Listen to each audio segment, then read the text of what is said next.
I'm calling right now. I'm calling right now. There's a drunk man at my door threatening my life. Do you know this male? He's my son-in-law. He's drunk. He has a hitch now, so he has a weapon. Okay, I'm going to get a call entered for service, okay? Thank you. Thank you. Hi, sir. Hey, don't move, okay? Hey, put that down. Put it down. Put it down. Put it down. Down. Welcome to episode 1 of the Force Review. I'll be your host for the next few minutes. I'm an active police patrol officer with 13 years of patrol experience. I've handled just about every type of radio call out there, from people drunk in public, to bank robberies in progress, to murder suspects on the run. I've reviewed dozens of police critical incidents, and I'm an expert in the legal and tactical analysis of these situations. Without further ado, let's get to it. Our video today comes from Modesto, California. It begins with a 911 call.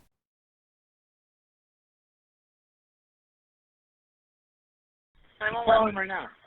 I'm calling right now. Yeah, I need you to have Elvin trot away. There's a drunk man at my door threatening my life. Go ahead. Okay. Hey, who let off my door again? Who am I again? I'm getting my gun. This is ridiculous. If he comes in my door, do I get a chance to shoot him? Sir, I'm not comes going in my house. I'm going to Do I call for get a service. chance to I shoot need you him? to answer my question. Your Yes. address is in Trotaway in Modesto with across of Orangeburg. Yeah. Do you know this male? Yes. Okay. Yes, pick him up yesterday. Huh. Up in my house. Okay, how do you know him? He's my son-in-law. He's drunk. What's his first name? Paul Chavez. Can you spell his first name for me? Paul. Paul. How do you spell his last name? Chavez. Or E-V. Chavez. Chavez? Yep. What's his date of birth? I don't know. You don't know? Nope. How old is he? 30. He's 30. Is he white, black, Hispanic, Asian? Hello? White. What color shirt is he wearing? No shirt. What color pants? Blue jeans. Does he have any weapons? No. But you said he's been drinking? Yeah. And he's ripping my screen door off out of his suit. Okay, so he's ripping the screen door off? Screen door off, yes. He's doing property to my house. Or property damage to my house, yes. Okay. And is he just damaging the windows, or is he damaging? Yeah. He's ripping the screen door off. And my wife went to go get pizza and she's on her way back, so I'm going to have to go out there and deal with him. So you better hurry up. Because if he touches my wife, I'm going to shoot him. What's your first name? What's your last name? Can you spell that for me? Take a minute. And what's your date of birth? Okay, and are your doors locked? Yes.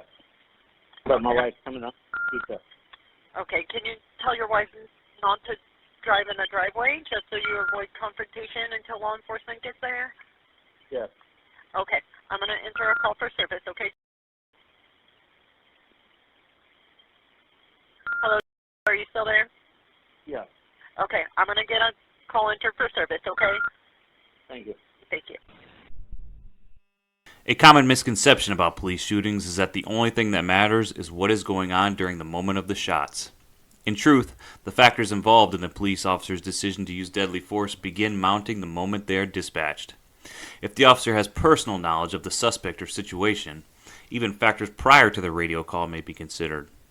From this first 911 call, there are 10 factors relevant to the officer. Number 1. The caller states there's a drunk man coming at my door, threatening my life. Number 2. The calling party states he is getting his gun. Number 3. The calling party says, you guys picked him up yesterday in front of my house. Number 4.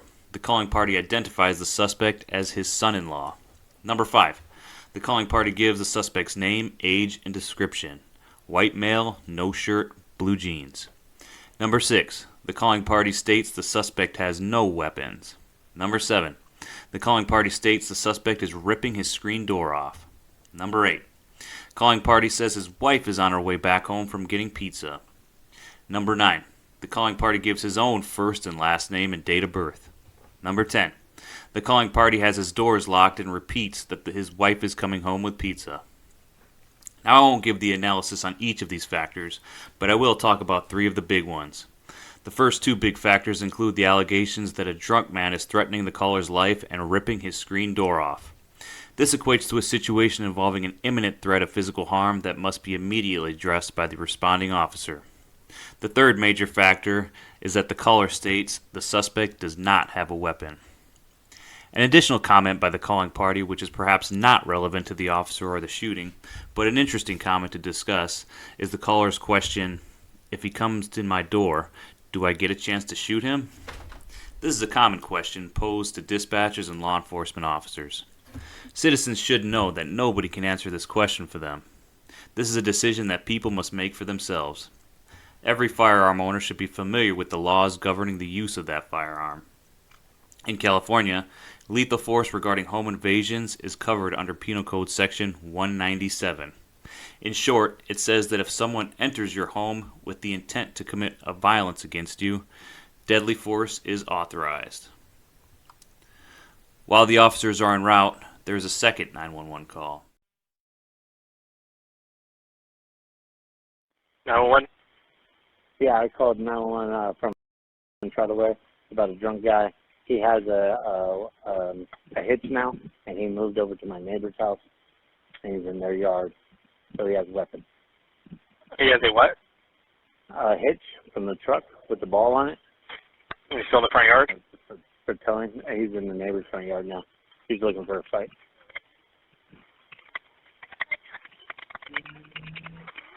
Do you know the address of your neighbor? Towards Orangeburg. It's the second house in from Orangeburg. Okay. On the right. Second house on the right. All right, they should be there soon. They were down the street, okay? Yep. No. All right, thanks. Bye. There are 3 factors relevant to the officer from this second 911 call. Number 1, the suspect has a tow hitch now. Number 2, the caller identifies the hitch as a weapon. Number 3, the caller says the suspect is in the neighbor's front yard looking for a fight. The caller's perception of the hitch as being possessed as a weapon and his perception that the suspect is looking for a fight is important, especially since the caller knows the suspect and is probably familiar with his history, behavior, and mannerisms. This will be important to establishing the suspect's intent at the moment of the shooting. Hi, sir. Hey, don't move, okay? Hey, put that down. The officer arrives on scene, locates the suspect, and immediately pulls out his gun. Some departments have a policy on when officers can draw their firearm and some don't. However, all California citizens are still governed by Penal Code Section 417, which prohibits exhibiting a firearm in a rude or threatening manner. Also, anyone who is careless with a firearm and kills another person on accident may be prosecuted for manslaughter. However, in this case, the suspect's alleged actions up to this point, including trying to break into a house and possessing the trailer hitch, justified the officer's drawing of his firearm. The officer gives clear commands to Mr. Chavez. "Hey, don't move, okay? Put that down." This is an attempt by the officer to detain Mr. Chavez. The man who the officer is talking to matches the description of the suspect: white male, no shirt, blue jeans, and there is ample evidence of a crime to detain Mr. Chavez at this point. Mr. Chavez is required by law to follow the officer's instructions. Put that down. Barry 73, one at gunpoint, uncooperative. Put that down. Put that down or you're going to get tased. You're going to get tased. Put it down, man. Put it down. Put it down. Mr. Chavez did not follow the officer's commands. Instead, he gets up and begins walking through the yards. Mr. Chavez is now in violation of California Penal Code Section 148A1, which states that a person may not resist, obstruct, or delay a police officer. The officers now have probable cause to arrest him. The officers tell Mr. Chavez, "Put that down or you're going to get tased." Mr. Chavez still does not put the object down and continues to walk towards the calling party's house. The officers block his path. This is reasonable as they have a duty to protect the calling party from Mr. Chavez. Put it down. The officers attempt to tase Mr. Chavez. The legal requirement to tase someone is that they must pose an immediate danger to the officers or another person. Based on the circumstances at this point, Mr. Chavez certainly fulfills this requirement. The taser is ineffective, and it appears that Mr. Chavez pulls out one of the probes. Put it down. Put it down. Put it down. Down. The officer fires 2 shots. This is the crucial point. So what do we know at this moment? Number 1, Mr. Chavez has been accused of a couple of serious crimes, threatening the caller's life and attempting to break into the caller's home. Number 2, Mr. Chavez is advancing towards the officers and the victim. The officers have a duty to protect the victim and a duty to protect each other. Number 3, Mr. Chavez appears intoxicated. He was also identified by the caller as intoxicated. People under the influence of drugs or alcohol are more likely to make poor or rash decisions. Number 4, the officers have already tried 2 less lethal tactics to de-escalate the situation. They have tried verbal commands as well as the taser. Number 5, Mr. Chavez possesses a deadly weapon. Unlike a gun or a knife, a tow hitch is not a traditional deadly weapon.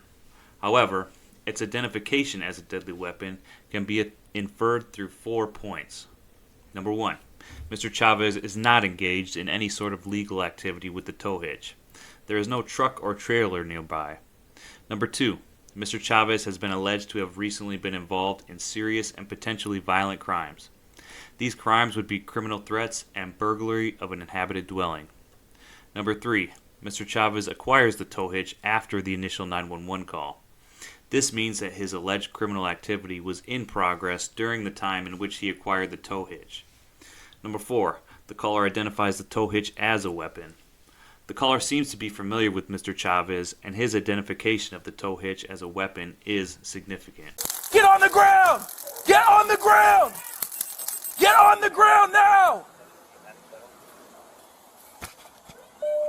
Get on the ground. You got comms?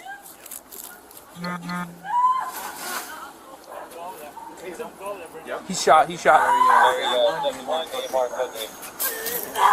He's tased, right? Yep. He's tased and shot. Oh, good.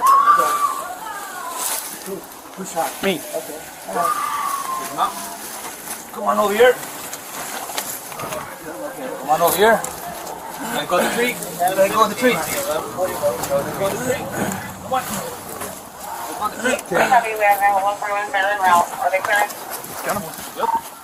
I got the sir. Yeah. Will the officers face criminal charges for this incident? The answer to this question starts with a review of California Penal Code Section 835A. Although the section is fairly long and nuanced, basically, it justifies a police officer's use of deadly force in 2 instances. The first is when a person poses an imminent threat of death or serious bodily injury to another person. The second involves a fleeing felon who poses a threat of serious bodily injury or death to the public. Mr. Chavez is clearly not fleeing, so the justification for this shooting must focus on the imminent threat of death or serious bodily injury that Mr. Chavez poses to the officers or anyone nearby. The definition of serious bodily injury is covered in California Penal Code Section 243. It includes bone fracture, concussion, and a wound requiring extensive suturing as serious bodily injury. The tow hitch is certainly a weapon capable of inflicting these type of injuries. So the fact that Mr. Chavez has the tow hitch and the fact that he is walking towards the officers certainly provides a threat of serious bodily injury. But is that threat imminent? California Penal Code Section 835A provides 3 things that a person must have for the threat to be imminent. Number 1, ability. Number 2, opportunity. Number 3, apparent intent. Number 1 and 2 are certainly fulfilled in this situation. Mr. Chavez has a deadly weapon, and he is close enough to the officers to strike within a second or 2. But does Mr. Chavez have the apparent intent to injure the officers? It is very difficult to know what is going on inside a person's head. So we have to look at the evidence up to this point to try to infer what Mr. Chavez was thinking. I've already hit on all the evidence which may point to Mr. Chavez's intent, but I will list them here for clarity. Number 1. Mr. Chavez has been alleged to have just committed 2 serious crimes. Number 2. Mr. Chavez is advancing on the officers. Number 3. Mr. Chavez refused to drop the tow hitch, despite repeated orders to do so. Number 4. Mr. Chavez continued to advance toward the officers despite the tasing. Number 5. Mr. Chavez is advancing towards the victim's house. This is significant because the victim already alleged Mr. Chavez had committed a couple of crimes against him. Mr. Chavez's advancement towards the victim's house indicates an intent to continue those crimes. Number 6. The caller previously stated that Mr. Chavez was looking for a fight. These factors are enough for a reasonable officer to infer that Mr. Chavez's intent is to injure them. Now, there is one more other aspect of Penal Code Section 835A to consider. The section states that an officer shall use other available resources and techniques if reasonably safe and feasible. Did the officer use other available resources and techniques? Yes. The officer used verbal commands and a taser. They also gave Mr. Chavez an opportunity to comply after using both before shooting him. In addition, in Brown v. Ransweiler, the California Court of Appeals noted that the U.S. Supreme Court has held that an officer may reasonably use deadly force when he or she confronts an armed suspect in close proximity whose actions indicate an intent to attack. Based on the preceding legal analysis, the force review predicts that the officer in this case will not face criminal prosecution. Despite the legality of the shooting, could the officers have done something else to prevent it? The first option that comes to mind are the other tools on the officer's belt. After analyzing the video, it is unclear to the force review as to what other tools the officers possessed. However, a common tool that police officers have is OC spray. Could they have used that? Could they have used a baton? An officer who chooses to use a non-lethal option, such as OC spray or a baton, when confronting a suspect armed with a deadly weapon, must have lethal cover from another officer. Thus, only the officer who had already tased Mr. Chavez could use the OC spray. And at this point, Mr. Chavez was getting very close, and the switch to OC spray would have taken time and posed an unacceptable risk to the officer. A baton is a weapon that must be used in very close quarters, too close to be an option here. Could the officers have backed away from Mr. Chavez? They are certainly not required to. California Penal Code Section 835A explicitly states that officers do not have to retreat from an aggressor. Also, turning their back to Mr. Chavez or backing away from him would have created additional risks. Officers who back away from suspects sometimes trip and fall, especially when the suspect suddenly charges. A review of other police shootings under these circumstances will make any officer wary of backing away from a suspect armed with a deadly weapon. I invite you to review the LAPD shooting on November 25th, 2019 in Hollywood, in which an officer was almost tackled with a machete. Could the officers have waited until Mr. Chavez got closer before shooting him? As you can see from this video, shooting a suspect does not immediately stop him. It was some time before Mr. Chavez collapsed from the gunshots. This amount of time in closer proximity to the officers would have created a substantial risk. Could the officers have simply rushed at Mr. Chavez and tackled him?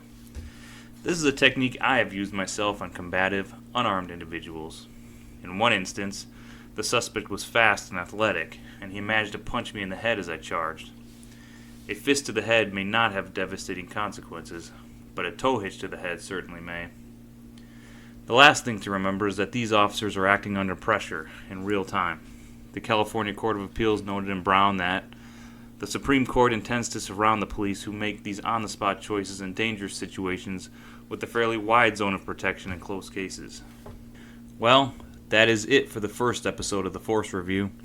We hope that our analysis has been informative and provided you with greater knowledge and understanding of police use of force.